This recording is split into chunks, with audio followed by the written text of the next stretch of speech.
Hello बच्चों, कैसे हैं आप सब। काफ़ी दिनों बाद मैं ये वीडियो अपलोड कर रही हूँ। क्लास सेवेंथ की ये महाभारत से फर्स्ट चैप्टर है। तो चलिए महाभारत के बारे में जानते हैं। महाभारत तो सब लोग देखते होंगे, सब लोग जानते होंगे महाभारत की स्टोरी। ये अलग बात है कि कुछ बच्चे महाभारत रामायण नहीं देखते हैं तो उन्हें नहीं पता होती है। अधिकतर बच्चे कोविड के समय जो महाभारत स्टार्ट जो DD 1 पर आता था, सारे बच्चे देखते थे उस समय। तो देखते हैं किन किन बच्चों को महाभारत की स्टोरी याद है। तो चलिए शुरू करते हैं। इस वीडियो को लाइक और सब्सक्राइब करें, एक दूसरे को शेयर करें। तो चलिए शुरू करते हैं महाभारत कथा। महाभारत की कथा महर्षि पराशर के कीर्तिमान पुत्र वेद व्यास की देन है।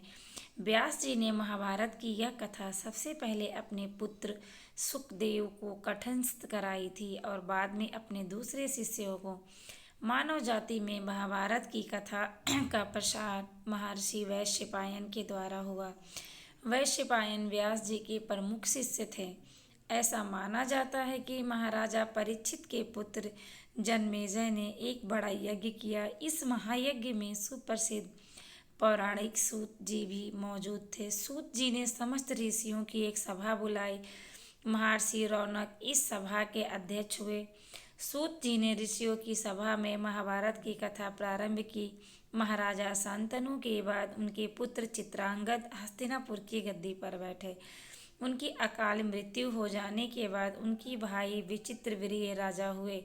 उनके दो पुत्र हुए, धृतराष्ट्र और पांडु। बड़े बेटे धृतराष्ट्र जन्म से ही अंधे थे, इसलिए उस समय की नीति के अनुसार पांडु को गद्दी पर बैठाया गया। जैसा कि आप सब जानते हैं कि घर का बड़ा बेटा होता है जो उसी के उसमें राजगद्दी जाती है। लेकिन यहाँ पर इसलिए पांडु को बैठाया गया था क्योंकि धृतराष्ट्र के दोनों आंखें नहीं थीं, वो अंधे थे। पांडु ने कई वर्षों तक राज्य किया। उनकी दो रानियां थी, कुंती और माधुरी। कुछ समय राज्य करने के बाद पांडु, इसमें देखिए बच्चों गलत दिया है, माद्री दिया है, माद्री नहीं, उनका नाम माधुरी था। कुछ समय राज्य करने के बाद पांडु अपने किसी अपराध के पश्चात के लिए तपस्या करने जंगल में चले गए। उनकी दोनों रानियां भी उनके साथ ही गईं। वनवास के समय कुंती और माधुरी ने 5 पांडवों को जन्म दिया। कुछ समय बाद पांडु की मृत्यु हो गई। पांचों अनाथ बच्चों का वन के ऋषि मुनियों ने पालन पोषण किया और पढ़ाया लिखाया। जब युधिष्ठिर 16 वर्ष के हुए तो ऋषियों ने पांचों कुमारों को हस्तिनापुर ले जाकर पितामह भीष्म को सौंप दिया।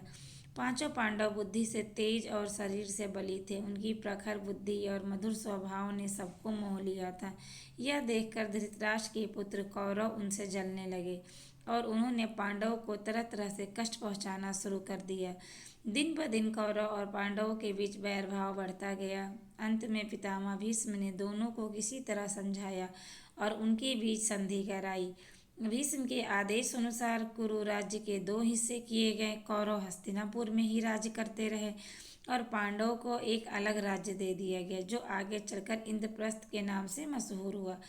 इस प्रकार कुछ दिन शांति रही। उन दिनों राजा लोगों में चौसर खेलने का आम रिवाज था।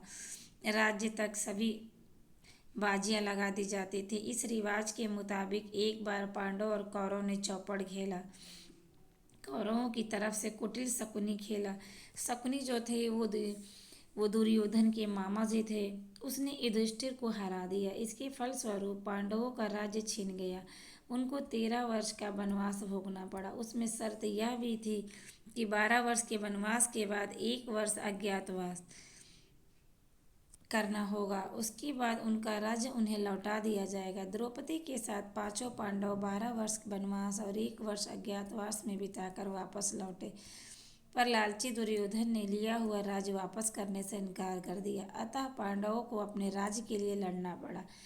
युद्ध में सारे कौरव मारे गए। तब पांडव उस समय विशाल राज्य के स्वामी हुए। इसके बाद 36 वर्ष तक पांडवों ने राज्य किया और फिर अपने पोते परीक्षित को राज्य देकर द्रौपदी के साथ तपस्या करने के लिए हिमालय चले गए।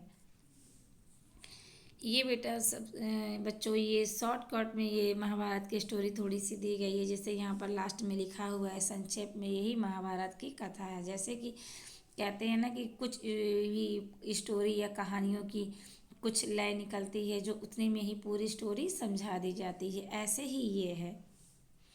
Thank you.